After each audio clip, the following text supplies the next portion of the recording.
I'm sure a lot of you have caught wind of the newest PlayStation, the PS5 Pro, and its outrageous price tag of $700 fucking dollars, all for its arguably unnoticeable quality jump.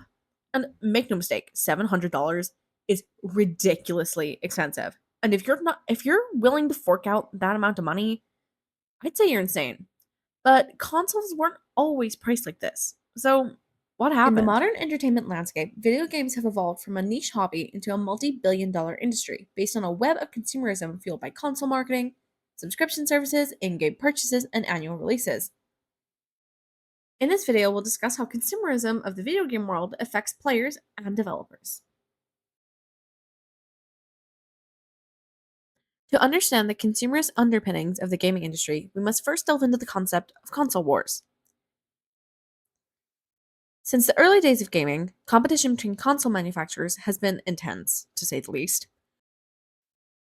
Whether it was the Nintendo versus Sega rivalry of the 90s or the current battle between Xbox and PlayStation, these companies fuel consumerism by positioning their consoles as not just devices, but as status symbols.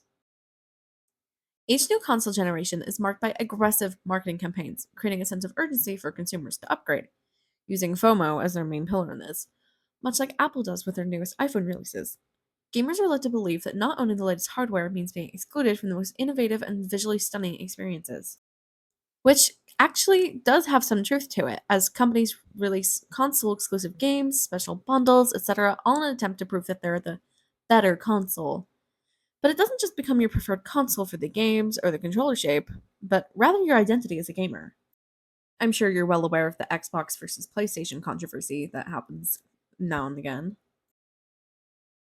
Another interesting aspect of gaming's consumerism is planned obsolescence. Console manufacturers often design systems with limited life cycles in mind. Every 5 to 7 years, a new generation of consoles is introduced, rendering older systems outdated. This encourages consumers to upgrade to the latest models, even if their current systems are functioning perfectly fine. The introduction of incremental upgrades, such as PlayStation 4 Pro, Xbox One X, or the newest addition to the roster, the PlayStation 5 Pro, which reflects the tech industry's broader reliance on hardware updates to generate sales. These systems offer enhancements to the performance, but are still part of the same console generation, making them optional yet highly desirable for many gamers. These upgrades can create pressures to keep up with technology, perpetuating a cycle of consumer spending that benefits manufacturers at the expense of long term sustainability. In addition to hardware, gaming companies have increasingly embraced subscription based services, further deepening the culture of consumerism. Platforms like Xbox Game Pass, PlayStation Plus, and Nintendo Switch Online offer access to a library of games for a monthly or yearly fee. Which is ridiculous because if I'm buying a multiplayer game for the console I spent hundreds of bucks on, I shouldn't have to pay more money to use the game's functions. But I digress. These services provide value, if you can see it that way. They also reinforce the idea that games are a commodity and can be consumed endlessly rather than works of art that people put their hearts and souls into creating, and they should be savored and appreciated. The shift to digital has fundamentally changed the concept of game ownership. In the past, gamers would purchase physical copies of the game they wanted, creating a sense of permanence. Today, with digital downloads and streaming services, games are more ephemeral. They exist only in an intangible cloud where ownership is often tied to subscription fees. Once the subscription ends, access to the games can disappear. This model encourages continuous spending, keeping gamers in a loop of monthly payments without ever truly owning the games that they're playing. Perhaps the most glaring example of consumerism within gaming is the proliferation of microtransactions, loot boxes, and downloadable content. What once started as minor cosmetic purchases, like skins, has evolved into a multi layered system designed to extract the maximum revenue from players. Games like Fortnite, Call of Duty, and FIFA offer in game purchases that range from cosmetic items to in game advantages. The advent of loot boxes has been particularly controversial. These systems prey on psychological triggers, often likened to gambling, as seen in games like Genshin Impact, where gamers are enticed into spending money in hopes of attaining rare or powerful items that give them advantages in game. Moreover, many modern games are built around the concept of the live service, where developers continuously release new content, but a lot of it is behind a paywall. This keeps players engaged and spending well beyond the initial purchase price, which is usually also super expensive in and of itself. The practice of pay to win, where players can buy advantages over others, skews the gaming experience in favors of those who can afford to pay more, amplifying the consumerist ethos.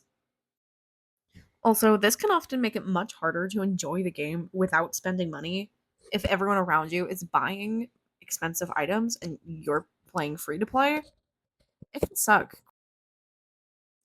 Another major driver of consumerism in gaming is the annualization of franchises. Popular games like Assassin's Creed, Call of Duty, and FIFA churn out yearly installments with only incremental improvements to the actual game. This practice encourages consumers to buy each new version of the game to stay relevant, even if the changes are barely noticeable.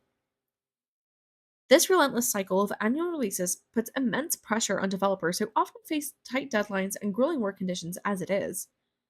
As a result, many games are released with bugs and unfinished features, with the expectation that updates and patches will be applied post launch. Consumers, meanwhile, are conditioned to accept these incomplete products, further normalizing the rapid consumption of new gaming titles. The consumerism that prevails on the gaming industry has significant effects on gamers and gaming culture. On one hand, it creates a sense of excitement and anticipation as gamers look forward to new releases, hardware, and in game items. However, it also fosters a culture of instant gratification, where the enjoyment of gaming is often tied to purchasing the next big thing. This consumer driven mindset has also led to a toxic environment where gaming communities become divided between those who can afford to buy the newest content and those who cannot. It can also distract from the artistry of gaming, where the focus shifts from creativity and innovation to profitability and marketability. In the end, consumerism surrounding video games and consoles is a double edged sword. On one hand, it drives innovation, provides players with an ever growing array of experiences, but on the other hand, it creates an environment where gaming is increasingly about consumption rather than creativity. As gamers, it's important to be aware of how marketing and monetization strategies impact our relationships with the medium. By supporting developers who prioritize creativity over cash grabs and being mindful with how we spend our money within the ecosystem, we can help push towards an industry with a healthier balance. The future of gaming doesn't have to be defined by consumerism. It can also be shaped by passion, art, and community. The gaming industry is a reflection of the broader consumerist culture we live in the real world, where products are not just for use, but for identity, status, and ongoing consumption. But as with any art form, there's a deeper meaning behind the pixels and polygons, one that transcends sales figures and marketing tactics. Gaming is a powerful medium for storytelling, connection, and expression. It's up to us to protect that potential while navigating the consumerist waters that surround it. Thank you so much for making it to the end of this video, and don't forget to like and subscribe if you enjoyed the video. If you have any thoughts on this, be sure to let us know in the comments below. Thanks for watching!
If you made it to the end of this video, don't forget to like and subscribe, and let me know what your thoughts are on this down below.